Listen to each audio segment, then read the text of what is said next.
All right, guys, I'm excited to share with you today a little mini presentation about the basics of programming.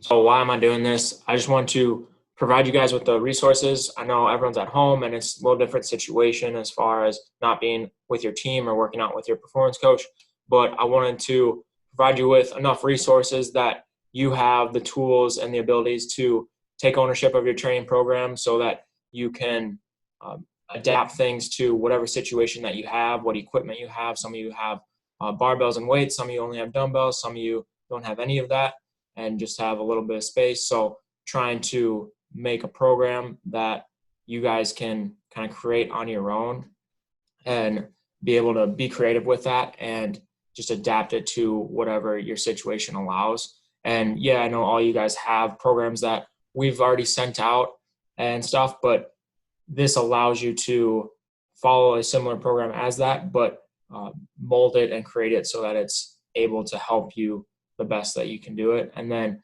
I also want you guys to just have fun with it too. This is a time that you can be creative and try out some new things. And you guys know what it takes to be really good at your sport. So you guys a lot of times have the answers at your disposal of what exercises and things to do inside of a program. And I'm going to provide you just with a simple framework that you guys can follow and then adapt things to as you need to. And then always keeping the end goal in mind of we're trying to be as prepared as possible for our sport as we come back for the season. So first off, we're going to split up how we train into two distinctly different days. I know there's a lot of things you have to be good at as an athlete at your sport, and we need to train all of those qualities, but there's things that we need to split them up so that allows our body to recover in between those training sessions. So we can't do everything every single day, but we do want to emphasize on these couple things on our high days and low days. So we split them up. High days are going to be more intense sports skill. So this could be playing catch, getting shots on goals, different things like that, but more on the intense side of it's going to be higher speed or a little bit harder work. And then we're going to emphasize speed on this day. So we're going to do sprinting speed, and we'll go over that here in a second. And then jumps and plyos, so hitting all different variations of explosive movements and jumps. And then lower body strength and lower body isos, so that would be a high day. And then on our low days, we're going to split it up a little bit. So this would be a more low intensity sports skill, maybe some juggling, some shorter passes, not as deep of routes, stuff like that for receivers. And then our aerobic conditioning, so keeping everything under 75% of our top speed and allowing us to develop that aerobic cardiac system. And then upper body strength work, upper body isos, and then mobility.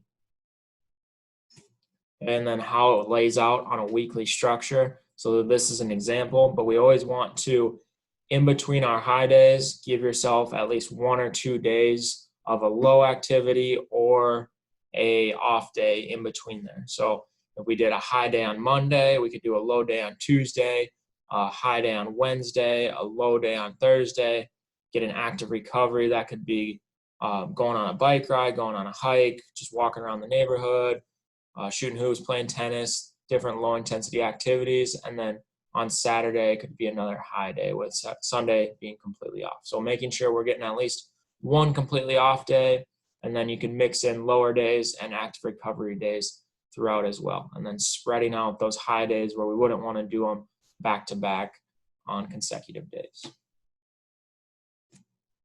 Okay, and then as far as sprinting speed, so no matter what equipment you have, I think everyone has the ability to get faster during this period, which is of benefit to everyone in every single sport.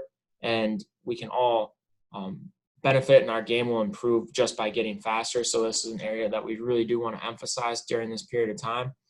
So if you want to get fast, you have to run at full speed. You have to run fast. That means every single rep that we're sprinting has to be a very high quality rep. That means we're at a velocity that's greater than 95% of our max speed.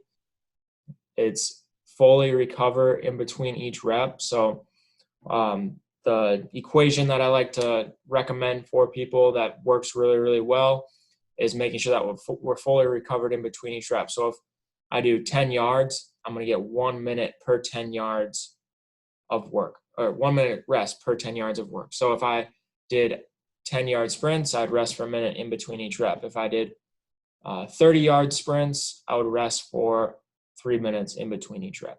Okay, so just making sure, giving yourself that time in between, just to allow that body to fully recover so you can give maximum effort on each rep. And then we talked about this already in the sequencing of days, but making sure that you're not doing it back-to-back days. So if you do speed on Monday, you could do it on Wednesday or Thursday, but don't do it on Tuesday. Okay. And then performance prep, so preparing to run fast is really important. Don't just roll out of bed and try and hit a max velocity speed. It's a good way to get hurt. It's very dangerous. So making sure that we prepare ourselves to run fast. So using the different boom boom sequences or the sprinting technique stuff that we've done a lot of, or just a general movement prep. And then also doing build-up runs is a really good way to get that body ready to run fast. So hitting a 40-yard build-up run of about 60%, then hit another rep at 70%, another rep at 80, another rep at 90, and then going into your actual sprint work for the day. Okay. And then we really want to follow a short to long approach or short to long progression with the sprinting. Okay, so on the graph on the right, you'll see week 1 through week 6. So you'd start with 10-yard sprints. You'd go up by 5 or 10 yards each week.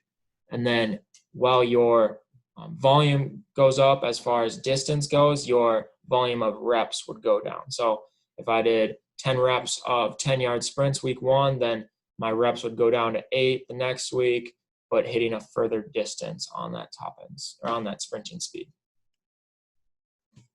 Okay. And then off of our speed work, we have different options that we can do. So you're not always just running straight or a perfectly straight line or in a 2-point stance, but we can mix that up. We can mix up our stance. So you could start in a athletic position, a side facing athletic position. You can start on your stomach. You could start in a push-up position. You could start in a sideways lunge position. You can kind of be creative with that and mix it up however you want. You could start with a static start, or you could start with a walk-in start. You could start with a shuffle-in start. You have options with that as well. And then you could, if you have access to a hill or an incline somewhere, that's a great thing to use as well, or flat sprints are great as well. Okay. And then you can emphasize, one day you might want to emphasize acceleration work, and one day you might want to emphasize top end speed work. So if you look at the graph on the right, so it's still following that short to long progression of adding 5 or 10 yards of distance each week. But in that top end speed column, you'll see you'll build up for 5 yards, then you'd fly for 10. So trying to work more on that top end speed, or you build up for 20 yards and then hit a top end speed for that 10 yards. Okay. And then the other option would be more of an acceleration focus, where you'd accelerate hard for 10 yards and then float for 10. So just maintaining that posture, maintaining that rhythm, but not trying to continue to accelerate that next 10. And everything as far as technique and stuff goes, just continue to emphasize nice and smooth, nice and relaxed, just like we do all the time. Okay. And then the next section is developing that power, or that our jumps, using our jumps and plyometric work. So how this will work is you would select 3 to 4 exercises for that day, and then you would select a jump type. You would select a direction of force, and then based on where you're at in the progression, you would select the intensity. Okay, so this is an area where you can keep the same exercises for a week and then change them later, or you could change them every single day if you wanted to. You can be as creative as you want to be with that. But as how that goes, so you'd pick your jump type. So you'd pick a jump, which would be a double leg, jumping off double leg, landing on double leg. You could pick a hop, which would be jumping off my right leg, landing on my right leg again. And then you could pick a bound, which would be jumping off one leg, landing on my opposite single leg. So if I jumped off my right and then landed on my left. That would be a bound or alternating in the air. And then there's drops if you have stairs or a box or something you could jump off of and then stick the landing. So those would be drops. And then preparatory jumps are always what we want to use prior to doing our more intense jumping to just get you warmed. That would be our line hops, jumping forward and back, side to side, single leg, double leg. Our rudiment series, we're getting that rhythm down and a little elasticity in there. Okay.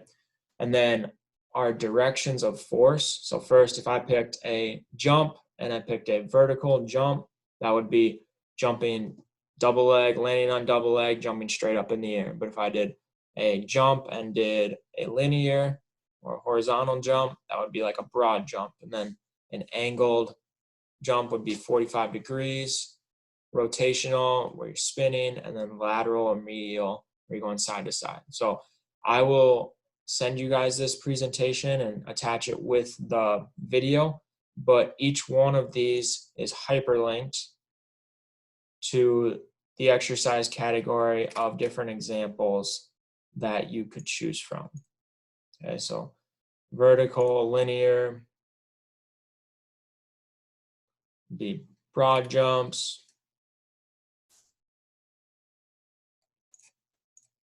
then angled. Think of a 45-degree jump or a skater jump, rotational, where we're spinning in the air, and then lateral and medial, so side to side. And again, you could pick double leg, you could pick single leg, you could pick a bound variation. All of those are up to you. Okay, and then as far as progressing it, we'd go from extensive to intensive to plyometric. So just going 2 weeks of extensive, 2 weeks of intensive, 2 weeks of plyometric, and then you can start back at the top again. So extensive is just sub-max, getting a rhythm. And we've done these before, but just we're using broad jump as an example, jumping out nice and smooth off the ground, going 4, 5, 6 jumps in a row, just continuous, not stopping with that. Intensive would be single response or loaded single response, and just jumping as high as you can or jumping as far as you can in one jump. And then plyometric would be where you're jumping, you're landing, and then you're jumping back up again. So there's that shock or that impact side of it. So just following those progressions will help your body to adapt to it well and get you more powerful. Okay, and then on those lower body days or those high days, we would finish with iso holds. And iso holds we've done before. There's the athletic position iso hold, there's a single leg athletic position iso hold, lunge, side lunge, and then there's upper body iso holds as well. But picking 2 or 3 of those variations and then following a progression like this where you do 2 sets of 45 seconds and then just adding 10, 15, 20 seconds every time you do it. Then for our lower body strength template, just following this simple template where if you don't have the ability to print out the template that I'll attach to the video, then take a notepad and just follow this simple outline of it. So on the far left of your notepad, go A1, A2, A3, then B1, B2, B3, and then C1, C2, C3, C4. And then you'll fill in these movements next to it, and then you get to select which actual exercise you'll be doing for that day. And you can do it where you do that exercise that week and then change it for the second week. You can do that exercise that day and then change it for the next day, and cycling in 2, 3, 4 exercises that really work well or that you have the ability to do at your home. But just wanted to make it where you guys get that option. You guys get to kind of create your own program. Just following this simple template will work really, really well for you. So that first movement category would be single leg push exercises.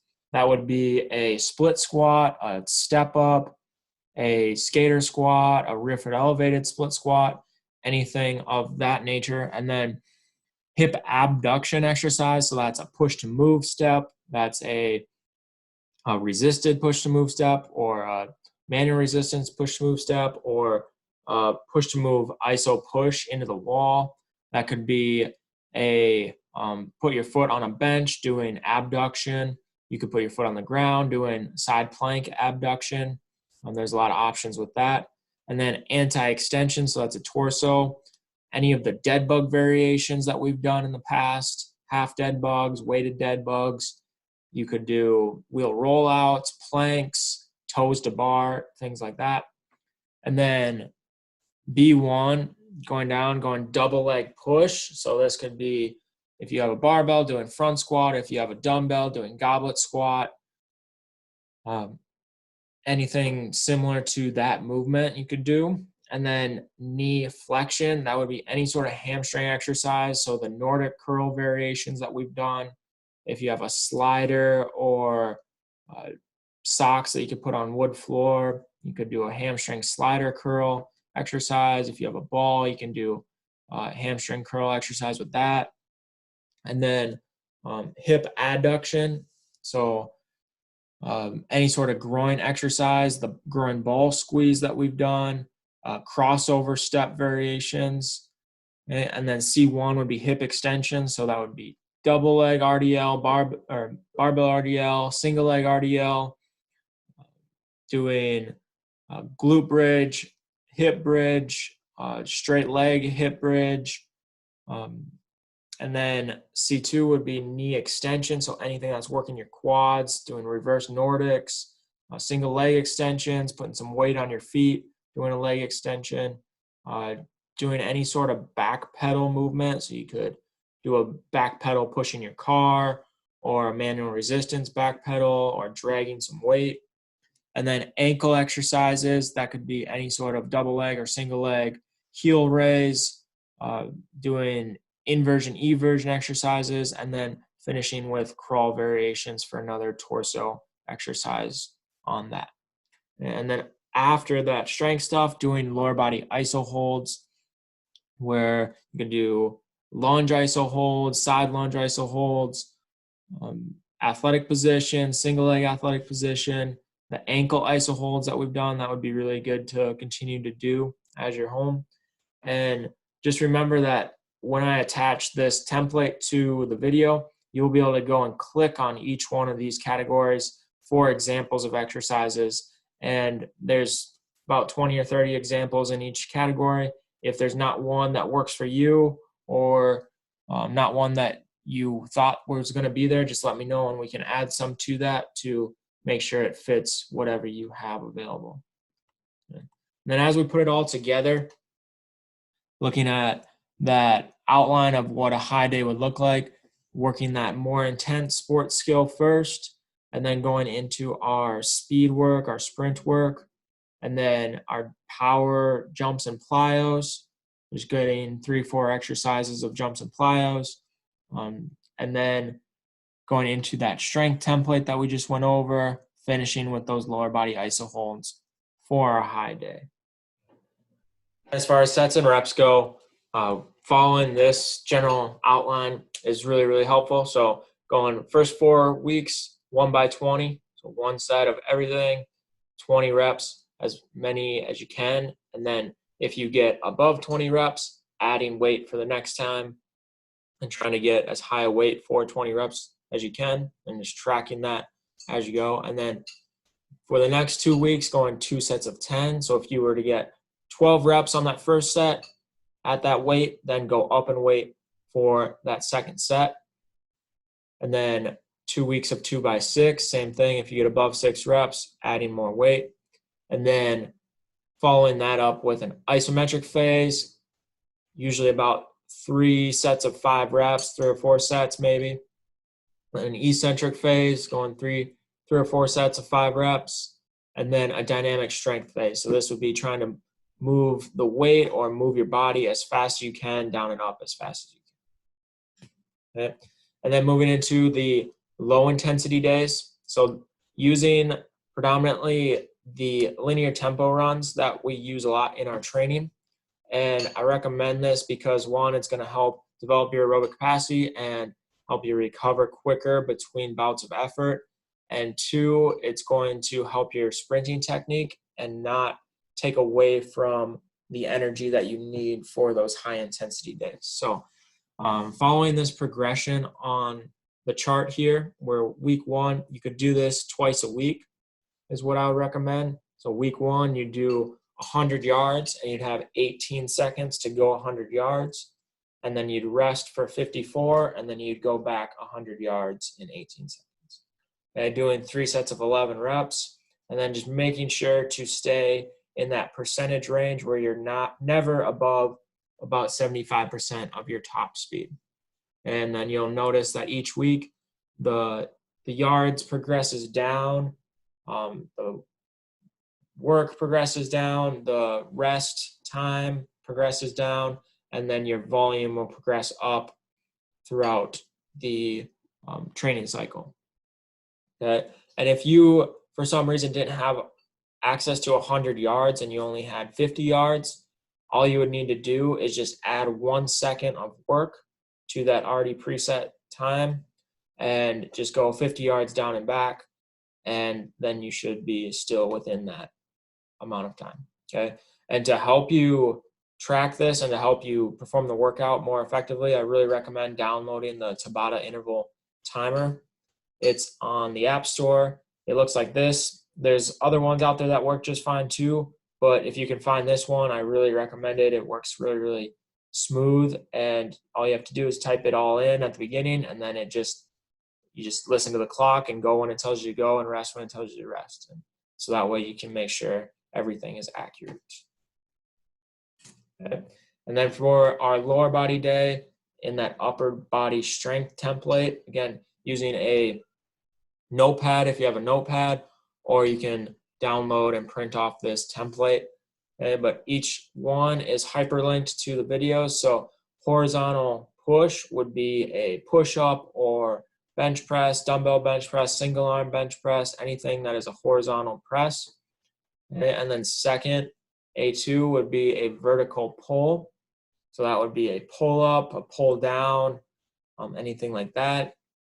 Then A3, that third category, would be a scap retraction. So that would be any sort of band pull, a reverse fly, scap pull-ups,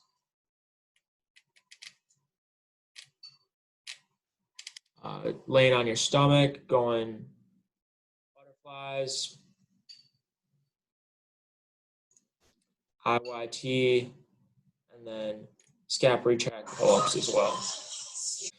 So that'd be that first block. The second block would be vertical push. So that would be anything overhead pressing.